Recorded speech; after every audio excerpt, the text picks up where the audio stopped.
Hello everybody, we're on to chapter 10. An astonishing offer. The next morning the papers were full of the extraordinary way in which the old wreck had been thrown up out of the sea.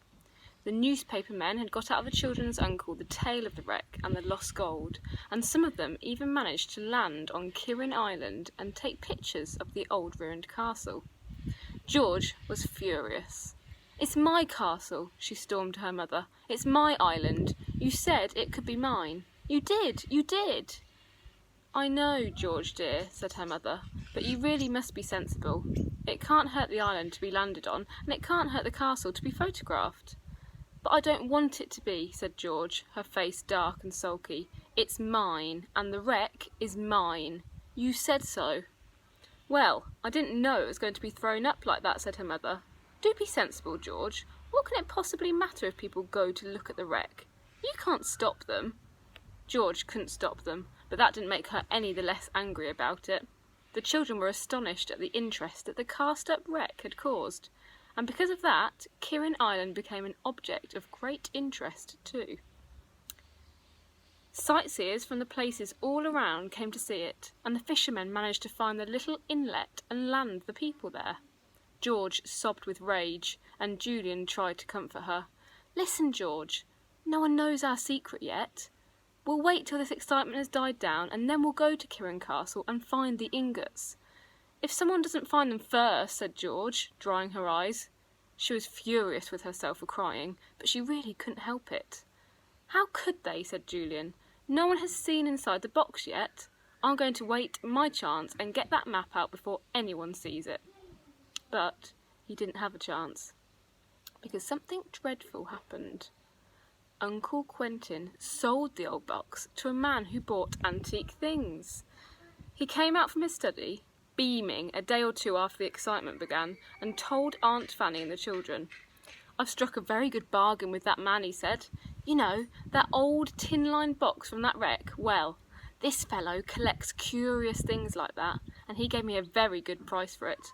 Very good indeed. More even than I could expect for the writing of my book." As soon as he saw the old map there and the old diary, he said at once that he would buy the whole collection. The children stared at him in horror.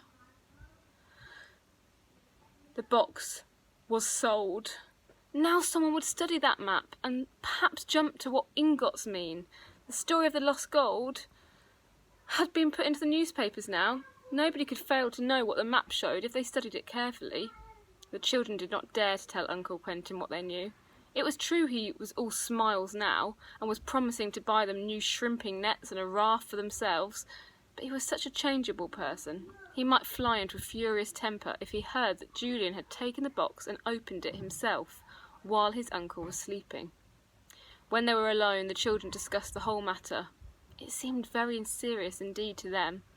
They half wondered if they should let Aunt into the secret, but it was such a precious secret, so marvellous.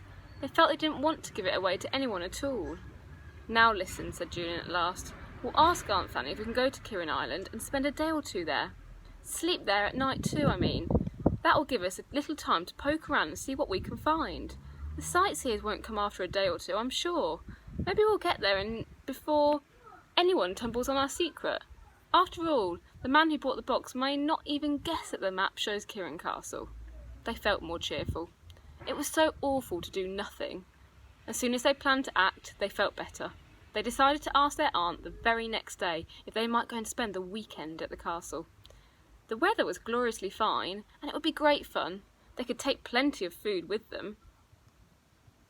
When they went to ask Aunt Fanny, Uncle Quentin was with her. He was all smiles again and even clapped Julian on the back. "Well," he said, "what's this deputation for?" "We just wanted to ask Aunt something," said Julian politely. "Aunt Fanny, as the weather is so fine, do you think you could let us go for the weekend to Kirin Castle, please, and spend a day or two there on the island? You can't think how we would love to."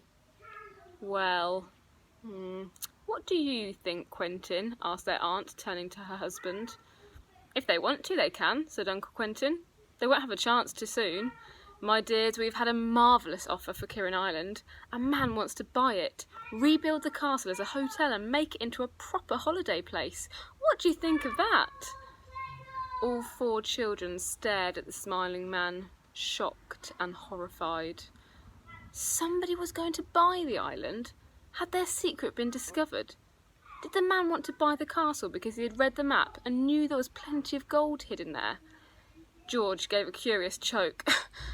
Her eyes burned as if they were on fire. Mother, you can't sell my island. You can't sell my castle. I won't let them be sold. Her father frowned. Don't be silly, Georgina, he said. It isn't really yours. You know that. It belongs to your mother, and naturally, she would like to sell it if she could. We need the money very badly.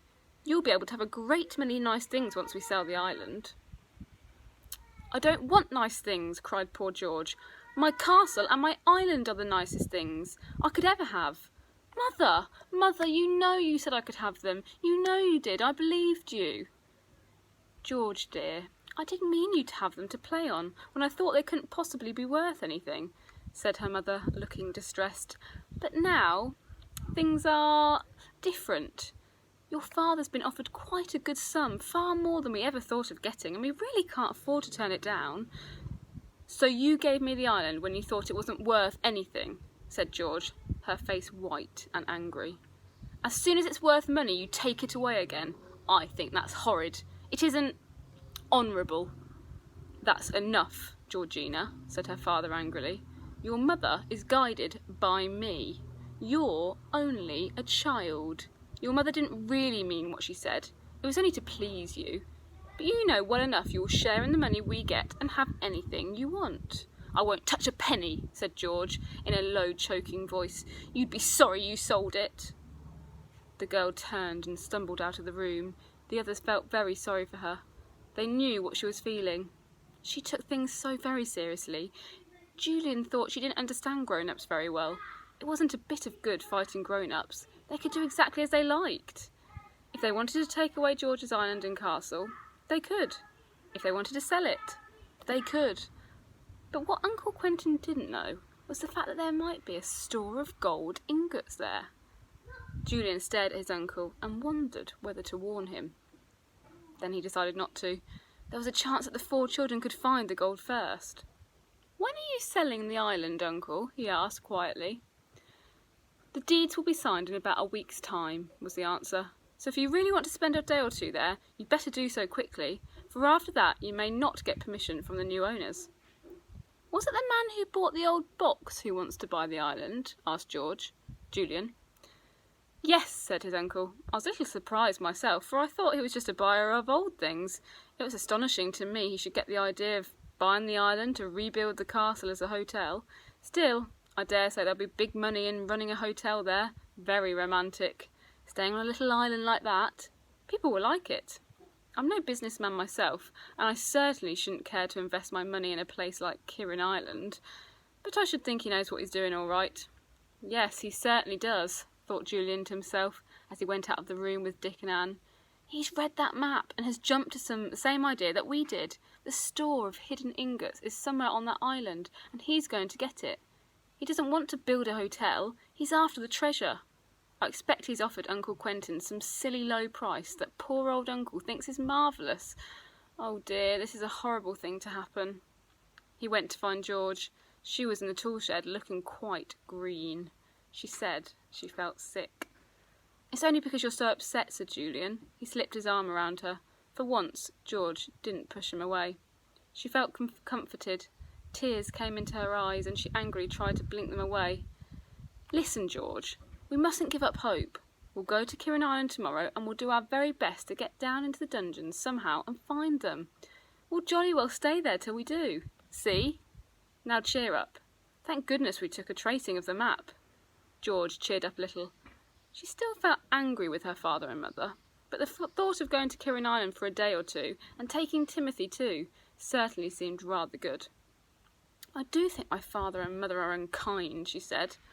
Well, they're not really, said Julian wisely. After all, if they need the money badly, they would be silly not to part with something they think is quite useless. And you know, your father did say you could have anything you want. I know what I would ask for, if I were you. What? Asked George. Timothy, of course, said Julian, and that made George smile and cheer up tremendously. Hope you enjoyed.